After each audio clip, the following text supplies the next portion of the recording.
Let's go.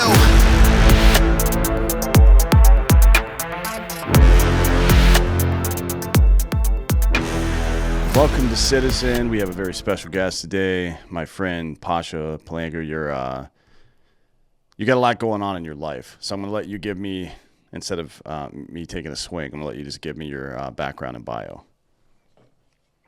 All right. So I'm 2 years retired out of the Army Special Operations community. Medically retired 17 years. Retired because of my mental health, not my physical health. Physically, I can still go out and do all the difficult stuff, but my mind fell apart there towards the end. Prior to serving in the Army, I'm an immigrant kid. I came to this country when I was 15 years old. Love this nation and everything it has given to me. I was born in Moldova, so I grew up in the former Soviet Union. And right now I do a few things that I really enjoy. Like, one is I speak about mental health just to raise awareness and break the stigma associated with mental health treatment. I still get to jump out of planes every once in a while and fly our nation's colors into high-profile events. And, I get to spend a bunch of time with guys like yourself. Mm. But even with all of this stuff that's going on, I still have my rough days. Like yesterday, I had a hard day getting out of bed. So it's just part of life now. And then I have a wife and 4 boys that are my life. And at the same time, they also drive me off the wall sometimes as well. Yeah, I'm sure. But that's kind of how that works, right? Yeah. So tell me about, I don't know much about Moldova. I mean, I know plenty about the Eastern Bloc and former Soviet states, but what was it like growing up there? So I think it's one of the poorest, if not the poorest, out of the 15 Soviet Union republics. It's a tiny nation. I think it's about 5 million population. You don't hear much about it. In fact, the only time I've seen anything referenced about Moldova was in a book called Tribe. Moldova had the title of the most depressed nation in the world. And I think one of the main reasons for it is because life was so difficult over there. It's basically everyone surviving, just trying to survive on their own. So they would throw other people under the bus, so there's no trust. Right. I think that's what came up in the book Tribe. But the book Tribe, you mean the one by Sebastian Junger? Yeah. Yeah. That's Thanks. A good book. It's a good book. So, one of the things that's been going on over the past 40 years or so in this country is a lot of people, primarily globalists and people in higher education, have kind of been floating a lot of old school communist ideas. And it's always wrapped in the same nonsense. Like I see two parts of it. The first part I understand, and it is that people see injustice in the world and they think that's wrong and they think they need to do something about it, and they'll, cling to any idea other than the one that's currently being used. I get that. And I don't think we should be completely dismissive of that either. I think, just because you don't agree with the solution somebody's offering to a problem doesn't mean the problem doesn't exist. And I think we do ourselves a disservice, and we ultimately lose the argument because we leave the argument if we do that, right? Mm-hmm. But the second part is wrapped in this, well, it's never actually been tried the right way bullshit, which is like, come on, man. Utopia doesn't exist. A utopia can only exist in a very narrow definition of utopia. Like everybody involved would have to have the exact same definition of the utopia, and anybody that didn't agree with that definition would have to be suppressed through authoritarianism. That's the only way it works, right? And that's kind of what happened. So the Soviet leaders from the Bolshevik Revolution forward had this idea of what a perfect system of governance would be. And if you didn't get on board with it, you either got exiled or murdered. Now, that doesn't sound very utopian to me. Yeah. You know what I mean? Yeah. But Yeah. it's easy to talk about this stuff, but you grew up in it. You were there until what? You were Yeah. 16, I think. Yeah. So it Yeah. wasn't like, Almost 16. yeah, Yeah. I know a lot of people. My buddy grew up actually in Russia, but he left when he was 6. And I know a lot of people who, you know, were either from Russia or former Soviet states, or even some South American states that are communist that got out pretty young. But it's different. Once you're like 10 to 12, you kind of start seeing what's going on around you, right? So it's different for Yeah. people like you. Yeah. Yeah. Um, I just one thing I'll say about the idea of communism. It sounds great on paper, but I think as long as human beings are involved, you can't have equality of everything because humans are very drastically, and some are lazy, some are go-getters, Mm. and you can't. Maybe you can get a small tribe of people, and you can make that work there. I think they do it in Israel actually, Mm. in the kibbutz, right? But you can't have a whole nation. Um, there's just going to be too much friction between the people doing all the work and the people who are just taking advantage of the system. And even there, while I was growing up, there was not, like, it looked like equality on the surface, but there's still different levels of life within the Soviet Union. Like, the way I grew up is my parents got divorced when I was young, so it was just me, my mom, my brother, and my grandparents, and we were really poor. We didn't, like, my grandma would wait in line for hours to go get butter or milk or whatever, all that kind of stuff that had to be rationed out. Right. But there was other families that had everything. They, well, at least they had a lot more than what we did.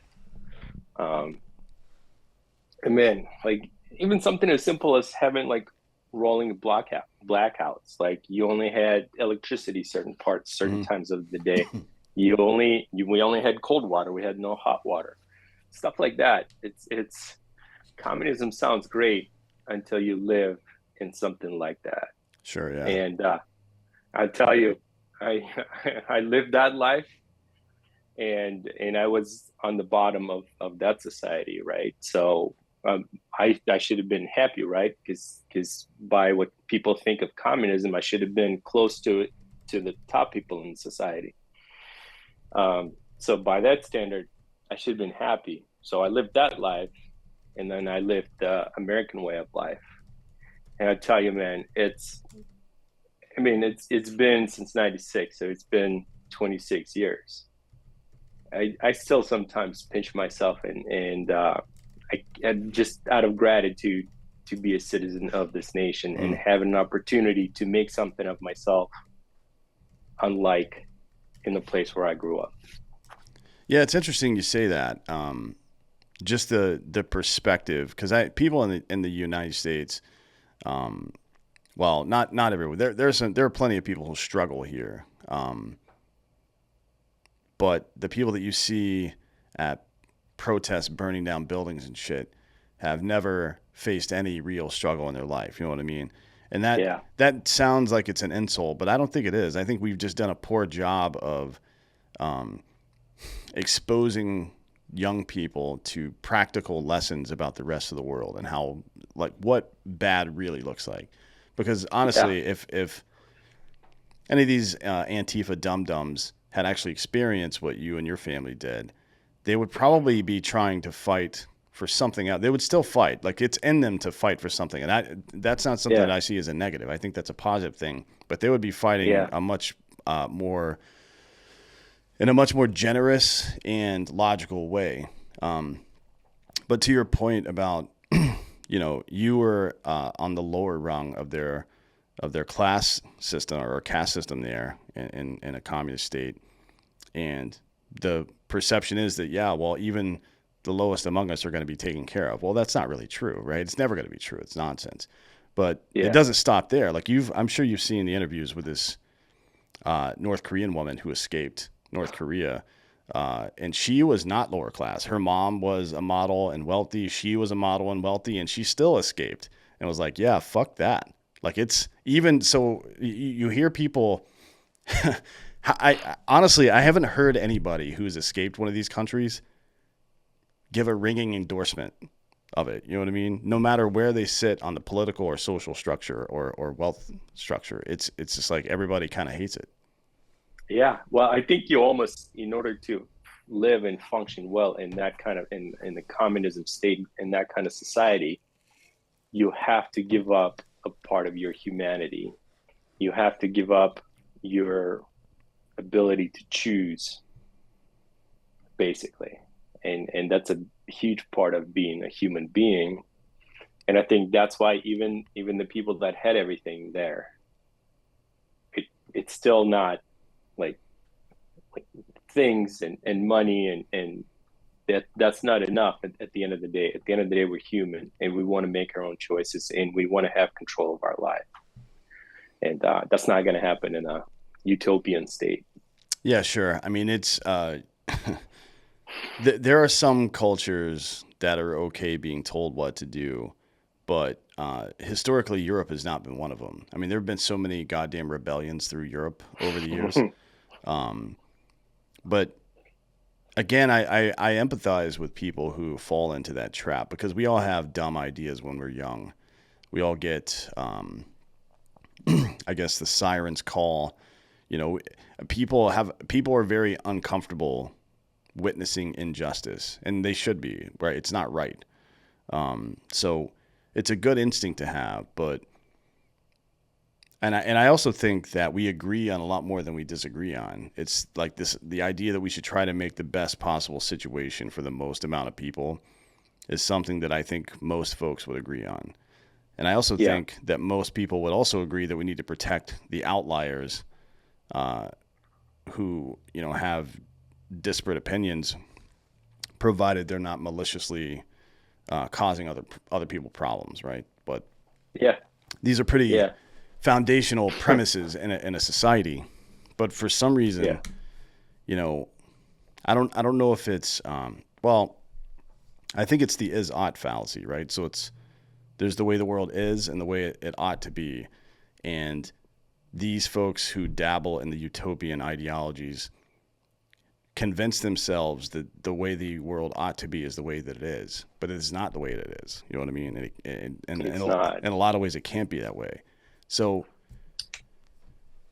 I mean, even in California right now, some of the stuff you're talking about, like food scarcity and rolling blackouts, is now happening in the largest state in our country, population wise. And if it was its own country, it would be the sixth largest economy in the world, right? Yeah. So you It's a like pretty wealthy state the to have line, that kind of stuff. yeah, the line between successful capitalism and just a failure of a state is this thin, right? And all it takes is a bunch of dumb dumbs who are convinced that the world is a way that it isn't, Yeah. right? And that's a And hard thing to and train out of somebody.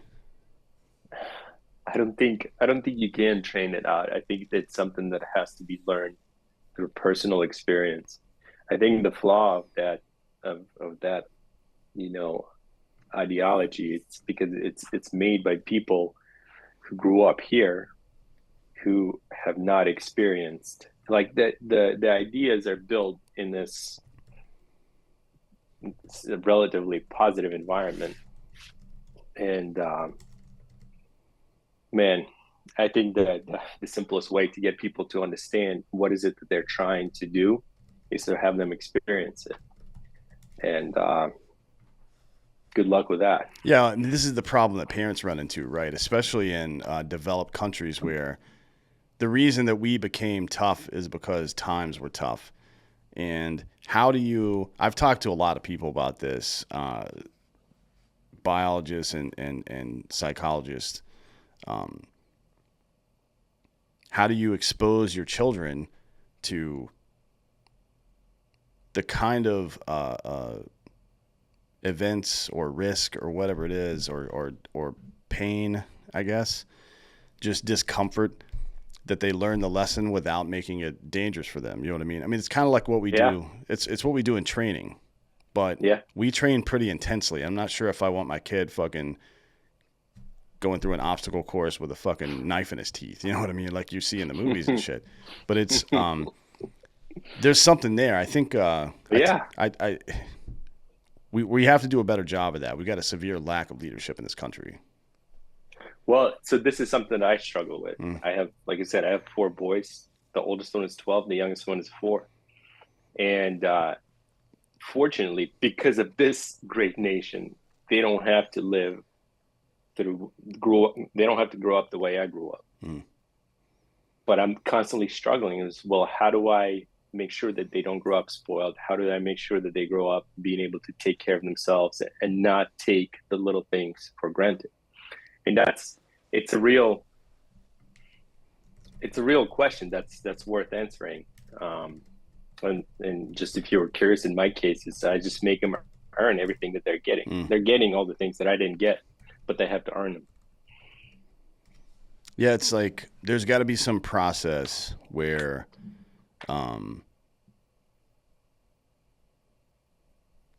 it's I guess it's operant conditioning, right? Where you associate satisfaction with effort some way. Like Yeah. here's what I want, and you're a child, so you're gonna ask for things. Hey, Dad, can I do X? Can I do Y? Can I eat this? Can I do this? And you make the point that sure you can do that if you perform the necessary tasks to earn that right.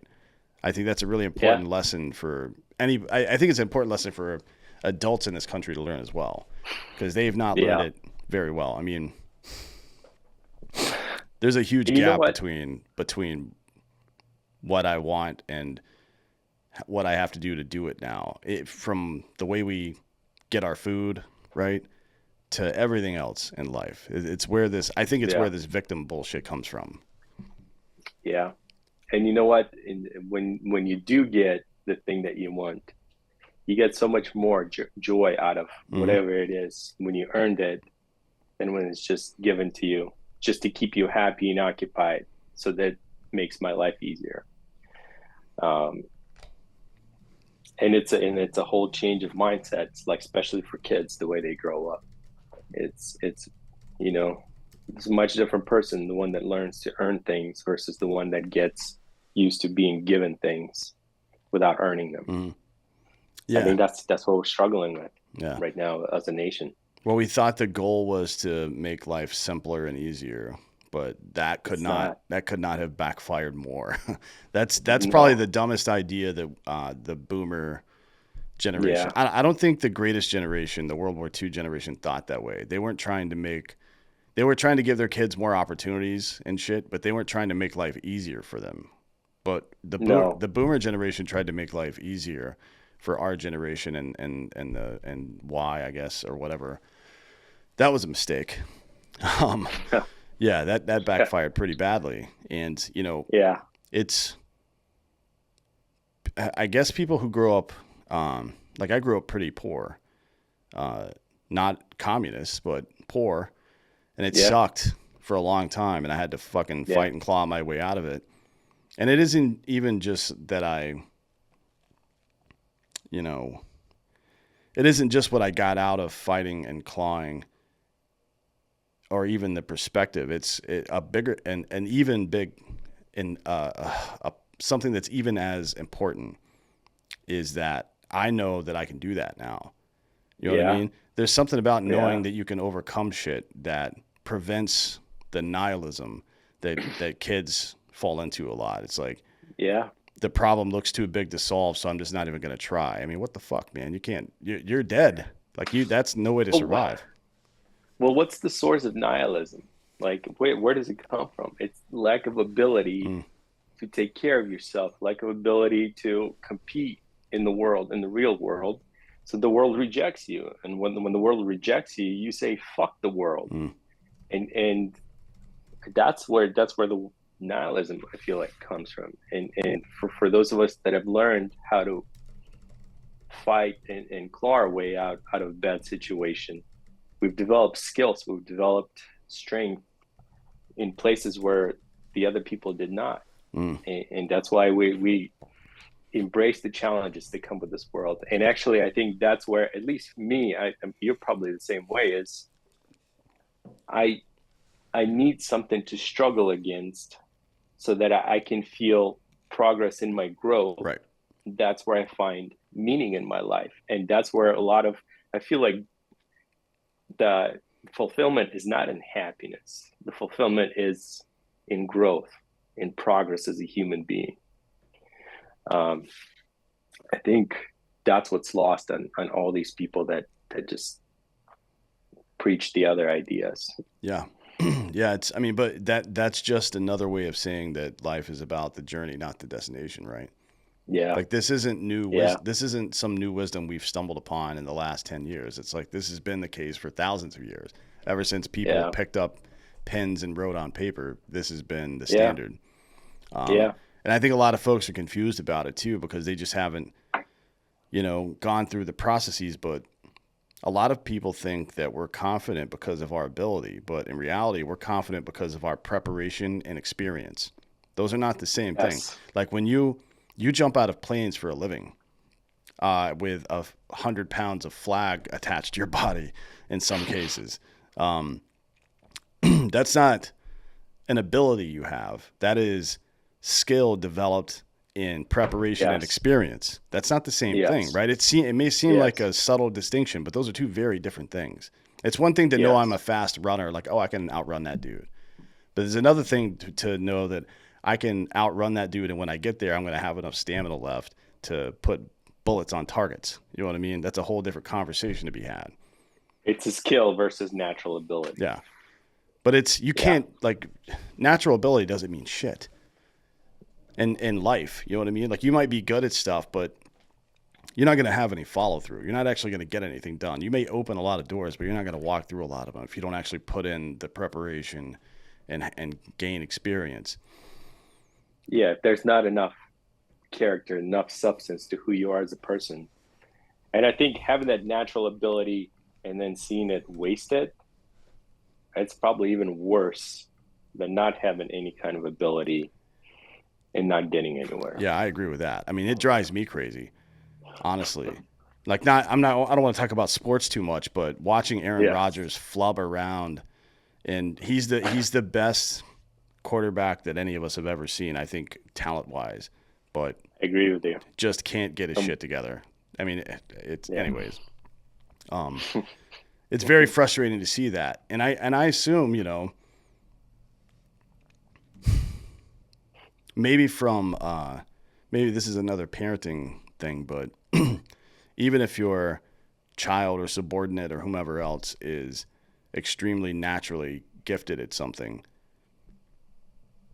still gotta sharpen that iron. You know what I mean? Like you Yeah. still that blade still. It doesn't matter how good the steel is if it's dull, and Yeah. there's a lot of dull steel in America right now. Yeah. So and it's the Antifa or BLM people. That's how I see them. I see them as high value potential, but just wasted on stupid bullshit. Yeah. Yeah. Yeah. That's the sad part about Yeah. this. Is like think about where we would be as a nation had like the tough part about that's the Antifa and that movement is that it's friction. Mm. It creates this friction and they they see themselves as on the peaceful side of things that they want what's best for everybody. But they create so much friction and I feel like they fuel the division in this nation. Yeah. And it's a lot of wasted effort too, right? Like I appreciate the energy and I appreciate the fact that they're thinking about something outside of just themselves. You know what I mean? But when you have the ability to go out and affect change, you have a responsibility to do it in a way that's appropriate, right? Yeah. And I don't just mean not burning down buildings, but the cause itself needs to be appropriate.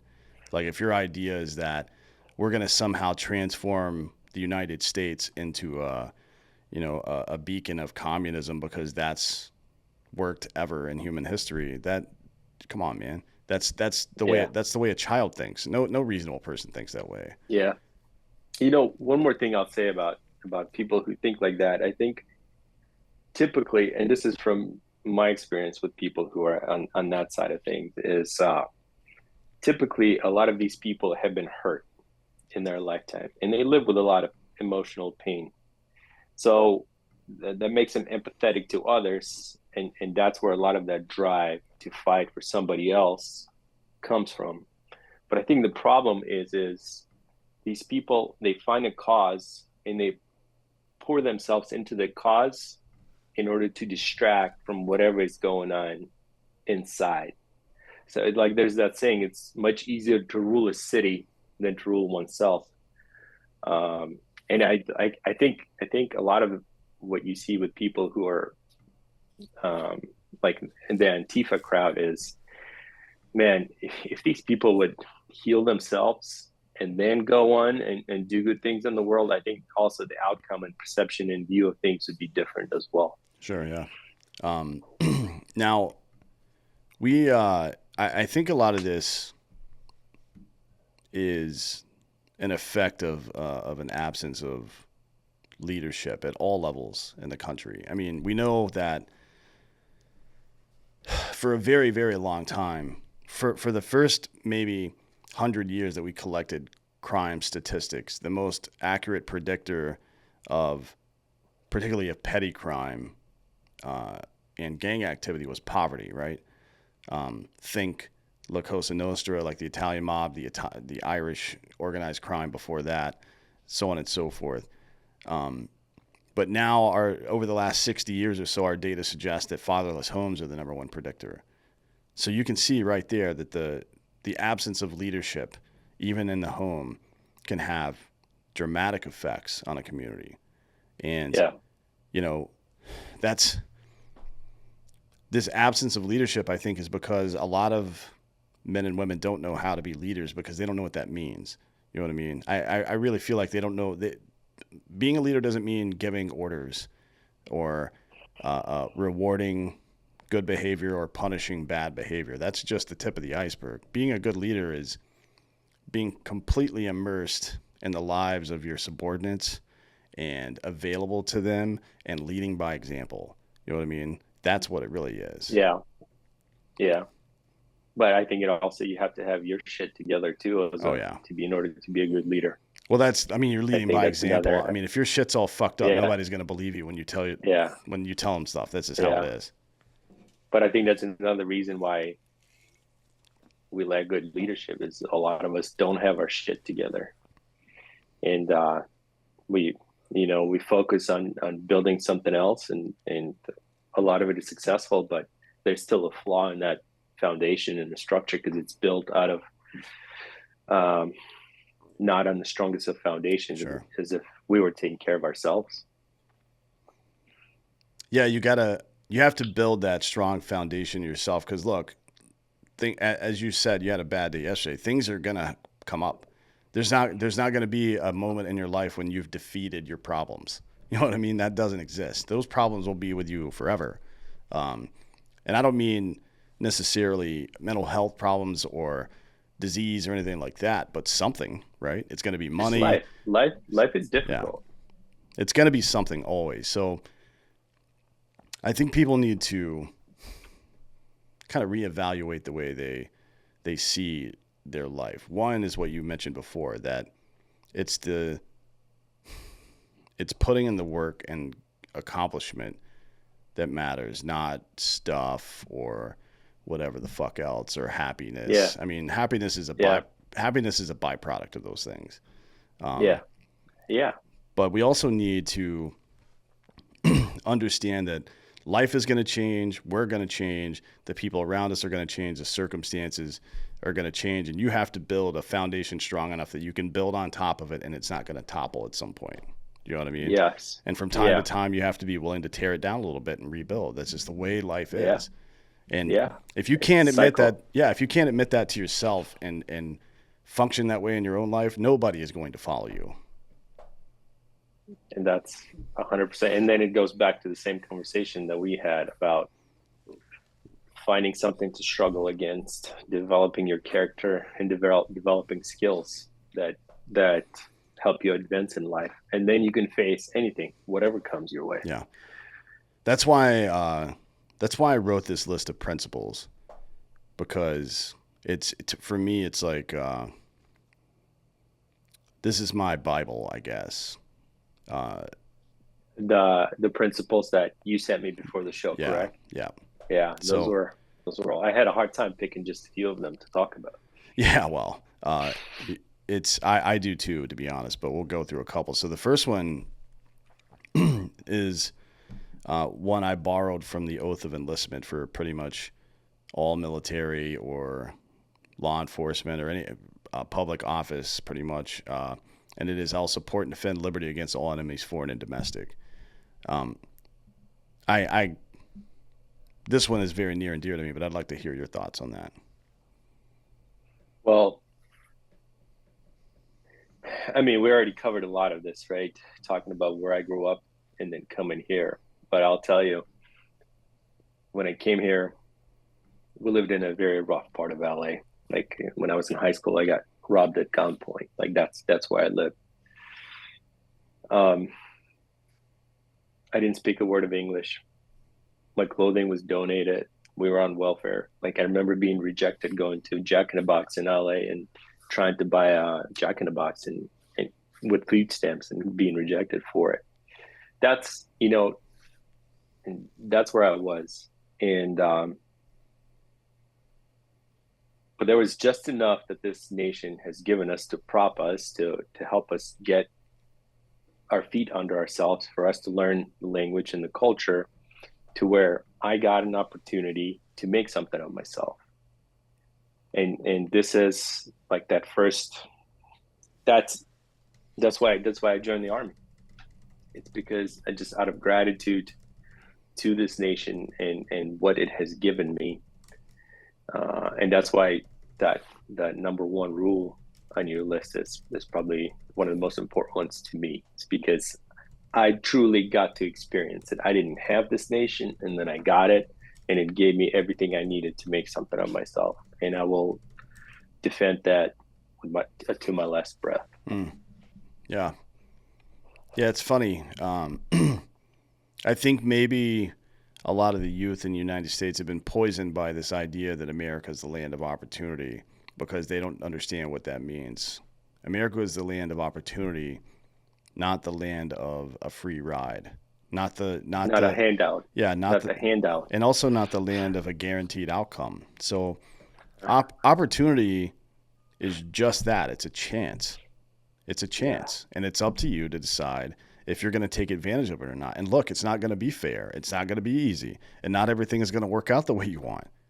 That doesn't mean that it's not working properly. It means that's how it fucking goes, man. You know, you pick up and you go to the next thing. If something doesn't work, you just go to the next thing. This is why the right in this country is finally come around on immigration. They should have been doing this for the last 40 years. I want secure borders, but there was a very anti-immigrant sentiment from the conservative side of American politics for a long time, because the left was so crazy about it. You know what I mean? They were just like, fucking let them all in. Who cares who they are? Whatever. We'll pay for it. That's obviously not the answer. But the attitude that this is better than where I came from. This is a great opportunity, and I'm going to work my ass off to take advantage of it because I'm not going to get this opportunity anywhere else.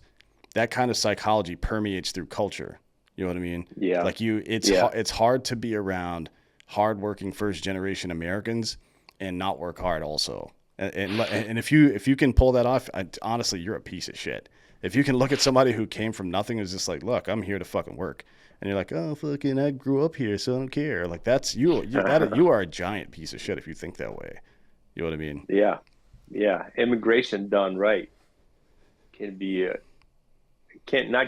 has been a real positive for this nation.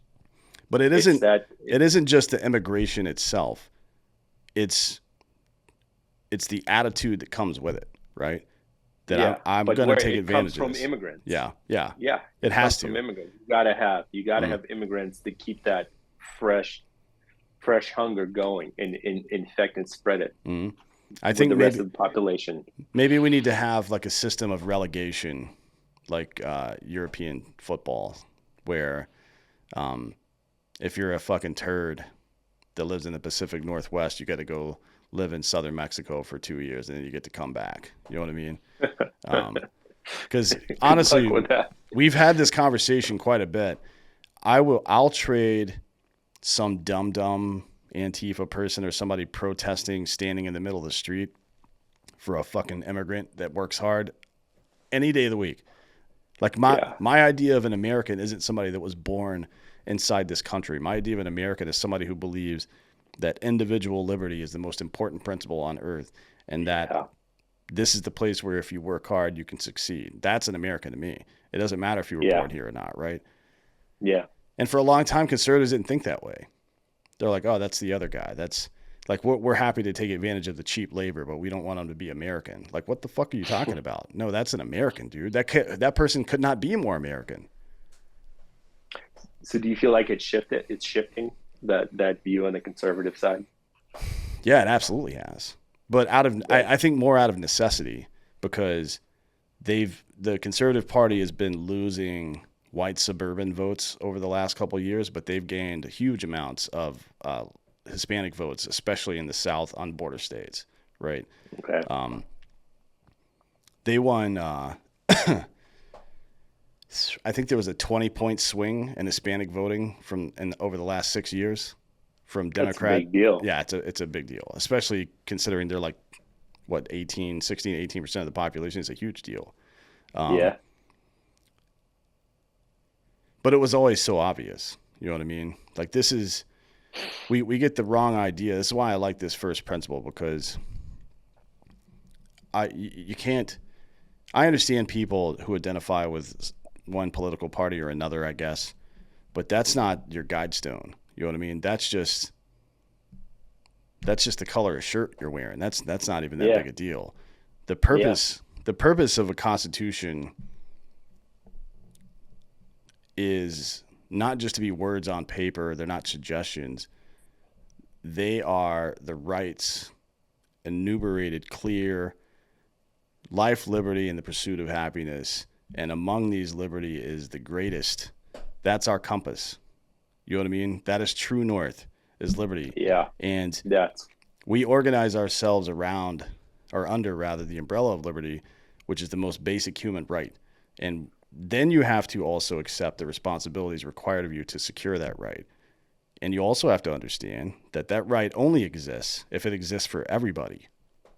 You know what I mean? Yeah. Otherwise, it's just some new form of authoritarianism with a lot more people in the end group. But if it's not, if the liberty that we sit under is not available to everybody, then we're failing, right? And we're going to fail. That's how it works. But you have to fucking constantly fail less to be great at something. But I think that failure doesn't come from the lack of liberty. I think that failure comes from generational mindset that does not take advantage of the liberty that's been an opportunity that's been given to us as American citizens. Like if you think in my situation, I didn't have anything that you would consider as an advantage. Like no money, no connections, nobody to guide me, no language, nothing. But I also didn't have the mindset that somebody who was similar situation as I was, but was used to the life of a handout, right?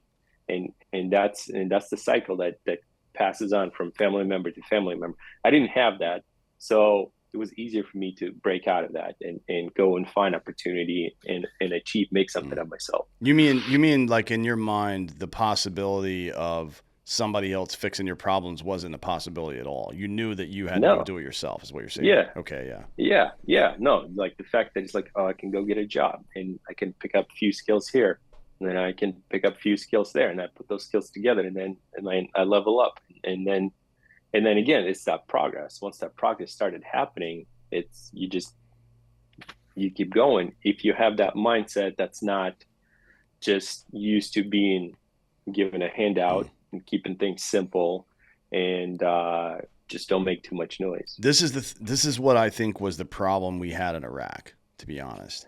Like, there's two lessons. One, you can't fight for somebody else's freedom. That doesn't work. Nope. You have Nope. to fight for your own freedom. And I think honestly, you've been there too. I think the people of Iraq suffered because they were under this quasi communist socialist government, authoritarian government for so long that multiple generations forgot what it was like to be able to work harder and get more. You know what I Yeah. mean? And Yeah. when we tried to convince them of that, like, hey, you can take back control of your government, they're like, no, I don't think so.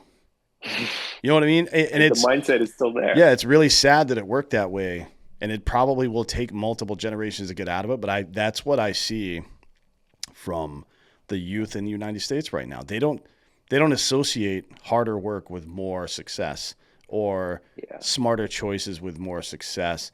They associate failure with somebody else failed me. You know what I mean? And that's not at all how it works. And if you think that way, you're fucked. That's not how it works in a successful nation, company, community, anything. Yeah. I think we're That's just in that cycle, that like Joe Rogan talks about. yeah. Tough times create tough men, Yeah. and and so on, right? Yeah. Well, so principle 2 is I'll do something every day to help my country. My countrymen are all men, and I think it ties in quite a bit actually with number 4, which is being a leader. You know what I mean? Yeah. Like these these truths we hold to be self-evident. Those are words you should think of a lot, because the reason that the founders wrote that language into our founding documents is because they wanted to set the tone. They wanted your mindset to be, hey, we're all equal here, right? That's the way it is. We're going to progress forward from that guidestone. We don't Yeah. we need that again. We need leadership, and we need people who are willing to help each other. Community, right? That's the thing Yeah. that's the thing that the communists get right. And that's why I tell people not to be immediately dismissive of ideas you disagree with, because there's probably some wisdom in there. And even if there isn't wisdom in there, it will show you what the problem is that needs to be solved. Like, just because their solution is wrong doesn't mean that problem doesn't exist. So I Yeah. think, community is so important. It defines who we are as a species. Yeah. I naturally, we are social Mm-hmm. creatures. We need each other. Like, I need you in more ways than you can imagine. Mm-hmm. But we need each other. And I think that's where, like, the positive side of communists is that people, what I remember is just people being, that only happen inside. Like, outside, people seem to be very cool towards each other, like on the street. And I think that's just the rough life that people are experiencing. But once you're in this circle, it's just like everybody feels like part of the family. Mm-hmm. Yeah, especially once the vodka started flowing. Sure, yeah. Uh, But sure that helped. But it's hard. I mean, that's the interesting thing about that. So now we have disagreements about politics and disinvite each other from holiday parties and shit. You know what I mean? Yeah. But Yeah. that's the coward's way out. Because I'll tell you what, it's hard to hate up close. It's hard to be in a room with somebody and truly hate them when you're having a dialogue. Because this is the same thing that happened with marriage equality, with gay marriage in America. It was a taboo subject for a long time. People were talking about adding amendments to the Constitution to prevent it, other people adding amendments to the Constitution to allow it. And ultimately what happened was a bunch of people started coming out of the closet, and folks started realizing that their friends and family were gay. And they're like, oh, that's Dave. Yeah. He's gay. Yeah. It's not a big deal. Like, oh, okay, cool. That community, the connection that you develop between people, where it builds the infrastructure that allows you to see past your own prejudice. You know what I mean? Because you understand that these little elements about somebody's lives aren't what define them. What define them is what they do for other people, what they do when shit's on the line and somebody needs them. The most important thing you will ever be in your life is there for the people that need you, right? And if you're that kind of person, I don't give a fuck what else you're doing. It doesn't matter to me what else you're doing. Yeah. Yeah.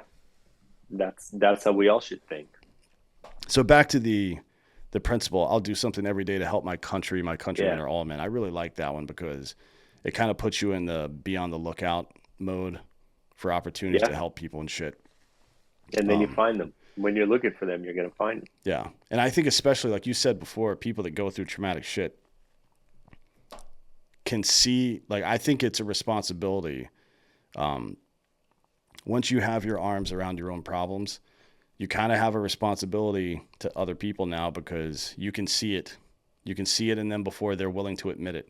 You know what I mean? Yeah, And yeah, that's a big responsibility to have. People are fucked up. And I don't mean some people, I mean all people are fucked up. There's something wrong with all of us. Um, and that's fine, but you still got to deal with it. yeah. Just because everybody's fucked up doesn't mean, well, fuck it. I guess we just won't do anything. No, man. It Let's means, all be fucked up. yeah, it Yeah, means we've all got work to do. yeah. That's how my like. I never thought I'd be the guy stating on the podium talking about mental health, Mm. but that's how it started for me. Once I started pulling myself out of the rock bottom, and I started to feel better, I know what it feels like to be there, so I would spot other guys who were experiencing what I would experience. And these conversations started one on one, me trying to help. And that's exactly what you just said. That's like our responsibilities. Once you overcome stuff, help somebody else get through that same thing. Yeah, somebody, I don't remember who it was. It's been wrongly attributed to Martin Luther King, but I think it was a woman that said it actually. I can't remember who it was, but she said, you've got two hands for a reason, one to pull yourself up and the other one to pull the next person up with you. You know what I mean? Oh, yeah, That's how we get places. You know what I yeah, mean? Like I've yeah, I've been on some patrols with some alpha dudes who have had to hand me their ruck and rifle for me to lift over the berm so they could get over, and then I handed them their shit back. yeah, That doesn't make them less tough or alpha. I still watch them plow through plenty of enemy, but you yeah, know, it's like even the strongest among us need help sometime. So what does yeah. that mean about everybody else? Yeah. Well, it's just we're much stronger when we're together. There's I think it's a Swahili proverb. If you want to go fast, go alone. But if you want to go far, go with a group. Hmm. Yeah, Yeah, I man. that's 100% accurate. And I think, one of the foundational parts of this idea of giving back to people uh, is also how you treat your country, right? Like, am I the kind of person that's just trying to squeeze every ounce of opportunity out of the United States that I can, or am I the kind of person that takes what I need and replaces it when I'm able? You know what I mean? Yeah, Like if you're yeah. the if yeah, go ahead. Go ahead. No, I said we have plenty of both, Mm. and you may get away with it, squeezing everything you can out of this nation, but it's not the path to like an actual meaningful life. Because when you're getting stuff for free, you're always going to want more. You don't appreciate what you got. But if you're giving back to this nation, um, and you're doing the opposite, like you've been given enough opportunity to make something of yourself, and then you start returning the favor and pouring back into it. Like at least in my experience, I've noticed things coming back to me 10 times more than what I put in, and I'm not even trying to get that stuff, but it's just coming. Yeah, it's the story of Job, right? I mean, I'm not a religious person, but I'm pretty well versed here. There's a lot of wisdom there Yeah, in certainly. religion. Yeah, Yeah, yeah, but the story of Job is, it. I mean, I don't like the idea that God and the devil were basically gambling on whether or not a guy was going to be a good guy or not. But the premise is simply that your faith and loyalty should be to the process and not to the outcome. You know what I mean? And eventually the outcome will come. This is yeah, you hear the same shit from barbecue people who say you gotta turn up the heat a little bit and push through the stall when the fat stalls in the middle of a smoke. Or you hear it from people who are doing physical training. Like you just got to trust the process. You'll get back to where you need to be. Don't rush things. Just do it this way. It's better to lose 2 pounds a month than it is to lose 10 pounds in a week. Just fucking or whatever the ratios are. yeah, But it's the same thing with yeah, life, right? And that's a pretty universal principle, but it only works if um, everybody that's getting an opportunity isn't tearing at the underbelly of the infrastructure that makes it all possible. You know what I mean? Like you can't just suck everything out of life. You have to put stuff back. It's like Yeah. It's the Boy Scouts. Not they never said I'm going to leave the campsite as good as I found it. They say we're going to leave the campsite better than how we found it, which means you have a responsibility if you're able to improve things, not just repair them, but also improve them for the next person Yeah. that comes by. You know what I mean? I think Yeah. it's a good attitude to have. Yeah. And you know what? Like with all the negativity we see, like in news or social media about the divisiveness of this nation, like in my experience, we still have a ton of people that are doing, um, not tearing at the underbelly, but repairing that belly Mm. and putting back into this nation. And I just experienced it like over this weekend. I don't know if you saw it, but I found out about these three catastrophically wounded Ukrainian guys that are Mm. here to get fitted for prosthetics. One is a double leg amputee above the knee. The other two are single leg above the knee amputees. Just like this summer, like June is when they got hurt. Yep. And they're already here. They're being fitted for prosthetics. So I found out about them. So we took them fishing on the Potomac, caught some monster catfish, and then Ed Moore, the guy who's in charge of who founded Veterans Fishing Adventure, he knew some people in the community. He reached out, and when we got back, and as we were pulling into dock, there's the fire department is there, police department is there, and a whole mob of people from local community that found out about it, and they came just to show these guys some love and support. So weekends like this, like experiences like this, they highlight all the good that we still have in this nation. It's not going to be on TV. It doesn't attract eyeballs like negative shit does. But we still have a lot of that. Mm. It's still a big part of who we are. That's my experience. Yeah, same. I mean, that's so people ask, by the way, the track chair that was the Independence Fund that did that. That's my friend Sarah. Yeah, She's always on yeah, top of that stuff.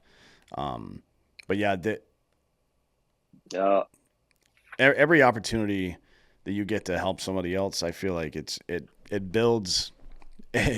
I've always felt like it gave me more than I actually gave them. absolutely. Interestingly enough, I mean, it's almost feel guilty about it sometimes. Like, man, I helped them out and I feel really good, but they're still kind of struggling. What else can I do? And I think it's a good attitude Yeah, to have.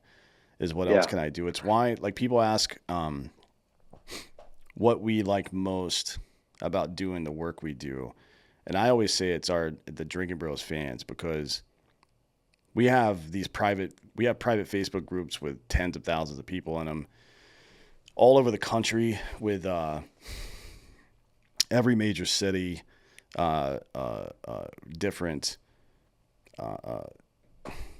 different interests, I guess, like cigars or motorcycles or fitness or there's a nerds group, there's a conspiracy theory group, there's a group called Vigilant Guard that helps people that are going through mental health problems. But I kind of lurk in there now, but I routinely see stories where somebody will break down on the side of the road in the middle of nowhere. And instead of calling somebody, they post in one of the Drinking Bros groups, and somebody immediately will go help them. man. Like, you can't convince me that we don't have the right kind of people in this country. We just, Yeah, you know, we just shine a light. I guess the squeaky wheel gets in the ways, right? yeah. Unfortunately, But we need that. This is another problem of leadership. Like, we can live by these principles where I'm going to help people. I'm going to support and defend liberty. I'm going to be a leader. I'm going to make sure people are taken care of, all this stuff.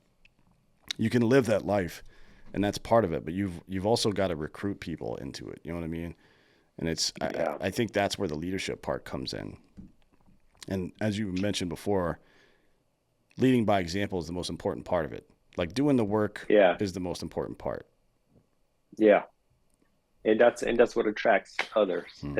And I've noticed, and it works. It's just not, unfortunately, like the flip side is we're competing with the 24-hour news cycle that's constantly showing the negative, right? Yeah. So, but I think it's much more effective, the stuff that happens in person, that through experience. It's just it's that groundwork, that foundational work, Hmm. the grassroots movements. It just takes more time and effort. Yeah, that's we just we've got a couple of issues there. One, we have very little perspective on time anymore. We think if it's not immediate, then it's not effective, which is dumb. That's not how anything works. Um, No, but we also have given people all of these virtue signaling outs where they can feel the same way they would have felt if they had helped somebody without ever having actually helped anybody, right? Like yeah, putting a Ukrainian flag in their Twitter bio. Like, all right, cool, man. yeah, Thanks. That was super helpful. The fuck, but you get the same dopamine hit that you would have if you had actually gone to a soup kitchen and fed hungry people. That's yeah, like you have to really safeguard yourself against stuff like that because it's good to feel good, and if you can find a shortcut to feeling good, it's probably not a good idea. You know what I and mean? it doesn't. The impact is not as lasting. Yeah, and this is why I tell people like if you like drinking, drink when you're happy, not when you're sad. You know what I mean? Hmm. Drinking is it's an amplifier. It's not a fucking band-aid. It's Yeah, something to make a good thing better. It's not going to make a bad thing good. That's just not how that works. I mean, you and I know that as much as anybody. yeah, yeah. But I poured myself some bourbon right before our conversation because I was pretty happy to talk to you. Yeah, well, I'm gonna have some Ardbeg as soon as I get off here and start my other show, because I'm getting a little thirsty. Um, and I made a roast this morning that's gonna be done when I get home. So it's Oh, it's the fall, man. It's raining and it's 40 degrees here. So yeah. what are you gonna do? Before we get out of here, the last one I wanted to touch on is I'll live a life worth dying for. And I put that one at the end on purpose because I think you should always think about that when you're doing any of this other stuff. But I wonder, from your perspective, why that one jumped off the page at you. Um, well, we've been in that situation, right? Where death was a normal part of our everyday life, right? And so it kind of became desensitized to death. Um, and I think part of that was having knowing that I went out to serve my nation. I felt like fulfilled my obligation, something that I owned, and that's kind of where it started for me. But now it gotten to a point to where like I live my life hoping to serve and help others who are less fortunate than I am. And in order to live that life, it has to be built on strong character, the right values and virtues, and but most importantly, actions.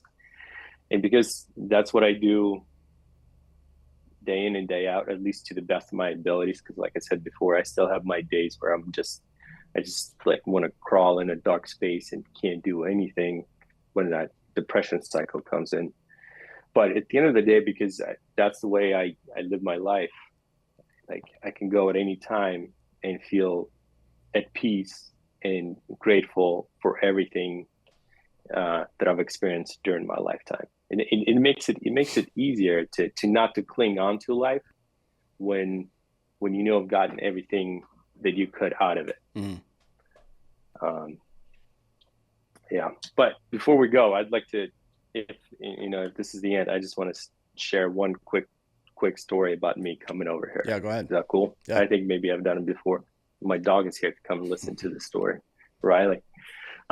So when we were flying here, so I lived in Moldova. We took a train to Moscow, flew from Moscow, layover in New York, and our final destination was LA.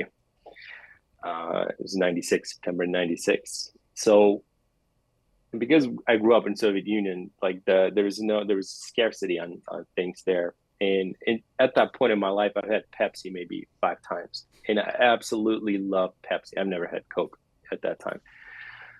So when we land in New York, we have our layover. I see a fountain, like soda machine, and I go to my grandma, who was the the bank, and I beg her for $1.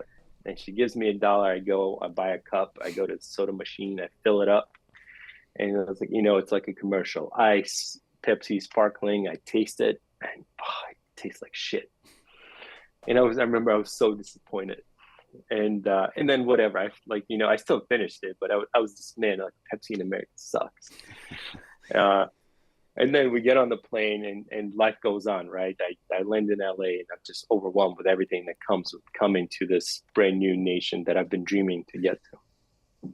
Then probably like 3 4 years down the road, it dawns on me that that day I poured myself Diet Pepsi instead of regular Pepsi. And the reason why I bring it up is like, where else in the world can you go from not being able to tell a difference between a Diet Pepsi and a regular Pepsi, and then to have an opportunity to make something of yourself? So like, where I've met the president and a bunch of other senior leaders in this country. I've jumped into stadiums with 50,000 people. I get to constantly spend time with guys like yourself and Tim, who's sitting there in the background, or at least his book. So this is the power of who we are as a nation, and there's a lot to be grateful for. And I just want to make sure that we finish on this positive note, because this is still like the greatest nation in the world. Yeah, I agree, 100%. Well, I appreciate you coming today. Tell everybody where they can find you on the interwebs, and where they can find your company if they need somebody to jump into an event. Well, you can just find me on Instagram at Pasha Palanker. We're on LinkedIn, same thing, at Pasha Palanker. Having this unique name, I think there's only one of me. So it should be pretty easy to find. And once you find me, just message me, and then we can take it from there. And you can Appreciate jump your into time, brother. yeah, for sure. I appreciate you Yeah. coming. You can jump into like children's birthday parties or whatever, right? Well, we need some space, Do it in the field, yeah. some clearance. Yeah. But there's not much that we can't jump into. Yeah, you guys jumped into the Rose Bowl about a month ago, right? 3 weeks, a month ago. Oh man, talk about full circle too. So I joined the army about 20 minutes from the Rose Bowl, and to have my mom and my brother in the like on the field as I was coming in for a landing with this 1,100 square foot flag, that was a moment right there. Yeah, that's a core memory. Yeah, that's a great story, man. I appreciate you coming on today and having this conversation. Yeah, likewise, brother. Yep. Appreciate you having me on, and look forward to us hanging out sometime soon. Yeah, we'll see you soon, and we appreciate you all listening. This has been Citizen.